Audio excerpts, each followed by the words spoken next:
Doria passe ses vacances à la mer avec son amie Sonia. Un matin, alors que les jeunes femmes prennent le soleil sur la plage, Sonia part s'acheter une limonade pendant que Doria va se baigner. Lorsque Doria revient, elle constate que le smartphone qu'elle avait laissé sur sa serviette a disparu.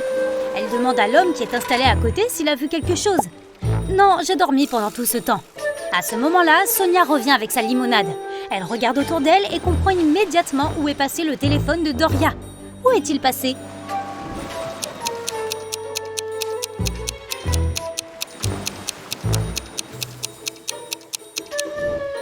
C'est l'homme qui l'a pris. Avant l'incident, l'appel était posé sur sa gauche. Maintenant, elle est à sa droite. Il y a aussi un tas de sable juste à côté d'elle. L'homme a donc dû cacher le téléphone dans le sable en espérant le déterrer plus tard. Tony a invité son amie Alice, qui est à l'école de police, à une soirée organisée par son ami Simon. Tony craint qu'il y ait un voleur dans cette fête. Tout au long de la soirée, Alice observe attentivement les invités. Et au bout d'un moment, elle confirme à Tony qu'il y a bien un voleur. As-tu compris qui c'est ?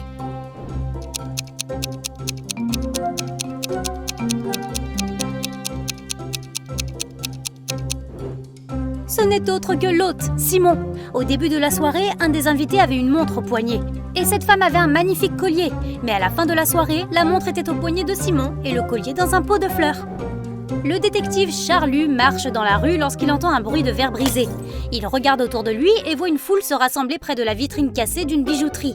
Le propriétaire est dehors, en état de choc. Le détective court vers lui. « Est-ce que quelque chose a été volé ?» L'homme lui répond qu'il n'en est pas certain, mais le détective s'exclame soudain « Désolé, j'ai un voleur à attraper !» et il part en courant. Qu'a-t-il vu ?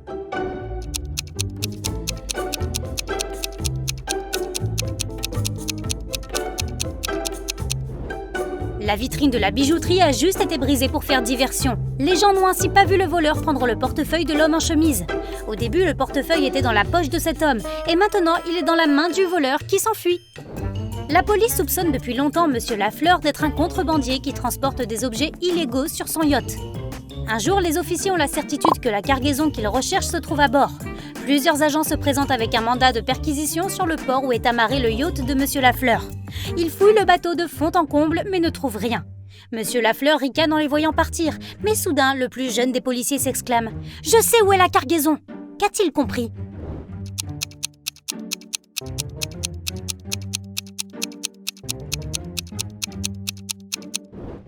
La cargaison ne peut se trouver que sous l'eau, enveloppée dans une housse de protection et attachée à l'ancre. Regarde bien ces hommes. L'un d'entre eux ne vit pas seul. Lequel ?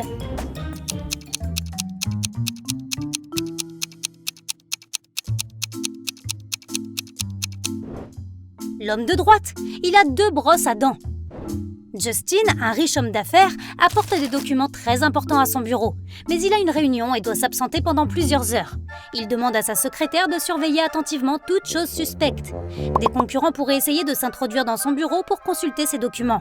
À son retour, sa secrétaire lui dit que tout va bien. Mais lorsque Justin regarde autour de lui, il réalise que quelqu'un est entré dans son bureau. La secrétaire admet finalement s'être endormie pendant l'absence de Justin. Comment l'homme d'affaires a-t-il compris que quelqu'un était entré dans son bureau ?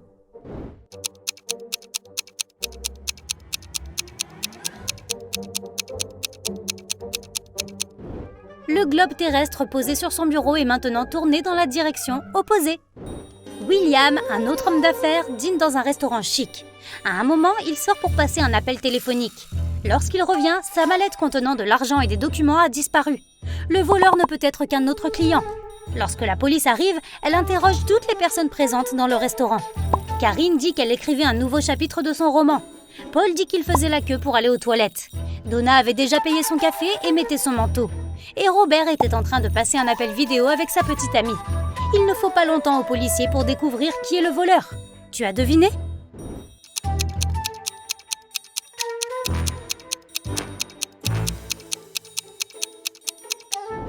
Le voleur est Paul. À part lui, il n'y avait que 4 autres clients et ils étaient tous occupés.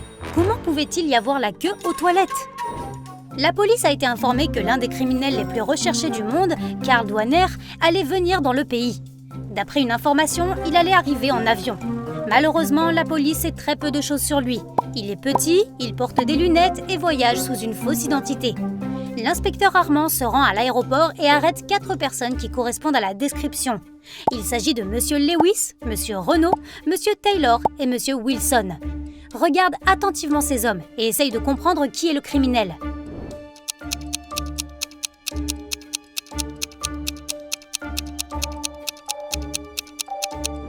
C'est Monsieur Renaud. Son nom de famille correspond au nom de famille du criminel, douaneur, mais avec les lettres inversées. Un policier est à la recherche d'un témoin clé. Sans lui, il ne pourra pas résoudre une affaire compliquée. La seule chose qu'il sache, c'est que le témoin est gaucher. Regarde ces personnes et aide le policier à deviner qui est la personne qu'il recherche.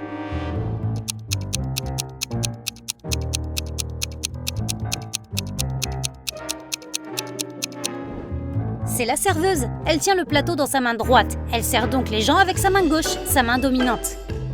Regarde ces princesses et essaie de trouver laquelle est la fausse.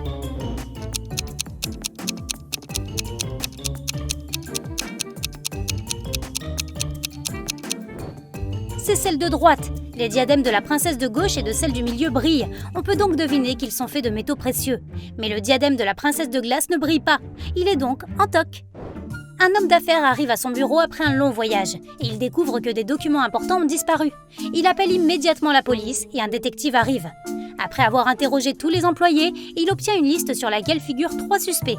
Il s'agit d'Emma, la comptable, Sophie, la réceptionniste, et Jean-Pierre, le directeur des ventes. Mais toutes ces personnes nient être entrées dans le bureau de l'homme d'affaires. Il ne faut pas longtemps au détective pour découvrir qui ment. As-tu une idée ?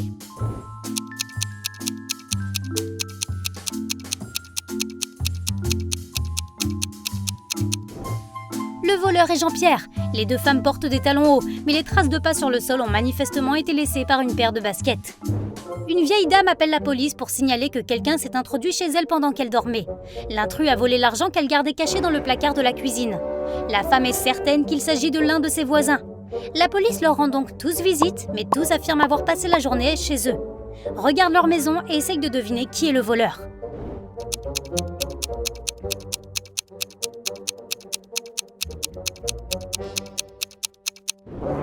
Richard ment, il n'était pas chez lui. Sa voiture a été garée près de sa maison après que la neige se soit accumulée sur le sol. Regarde attentivement ces personnes. À qui appartient ce chien ?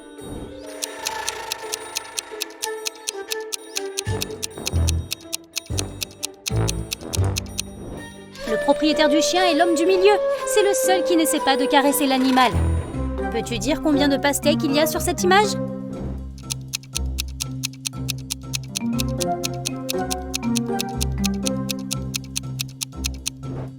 5.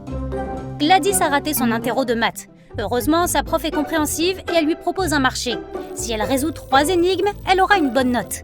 Bien sûr, Gladys accepte. La première énigme consiste à trouver la réponse à l'équation. Peux-tu l'aider ?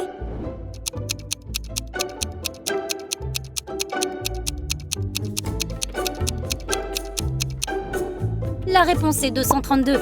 Gladys n'a pas eu besoin de beaucoup de temps pour trouver la réponse et elle passe à la question suivante. Elle voit plusieurs nombres composés d'allumettes. Quel devrait être le chiffre suivant ?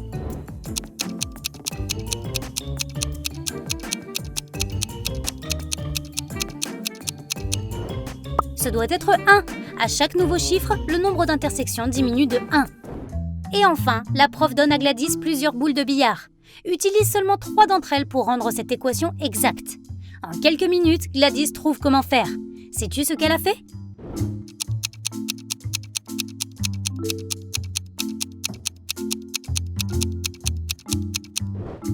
Elle a fait tourner le 9 pour avoir un 6, puis elle a pris les boules numéro 13, 11 et 6 et a obtenu 30. L'esprit vif de Gladys l'a aidé à réussir son interro. Tu es coincé dans une pièce sans porte ni fenêtre. Tout à coup, la pièce commence à se remplir d'eau. Tu regardes partout, mais tu ne trouves aucun moyen de l'arrêter. Tu sais que les secours sont en route, mais ils mettront au moins 5 minutes à arriver, et tu n'as que 2 minutes avant que la pièce ne soit inondée. Évidemment, tu ne pourras pas retenir ton souffle pendant 3 minutes. Tu as 3 objets, mais un seul d'entre eux peut te sauver la vie. Lequel choisir ? Une paille, une corde ou un seau vide ?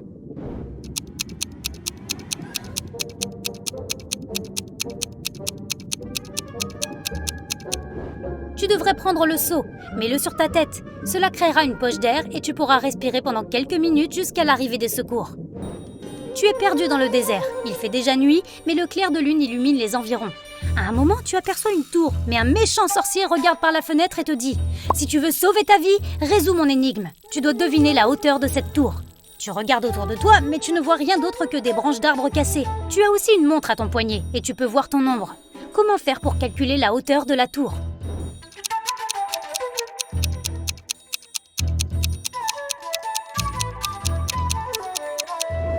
Ton ombre t'aidera. Tu peux comparer sa longueur avec celle de l'ombre projetée par la tour.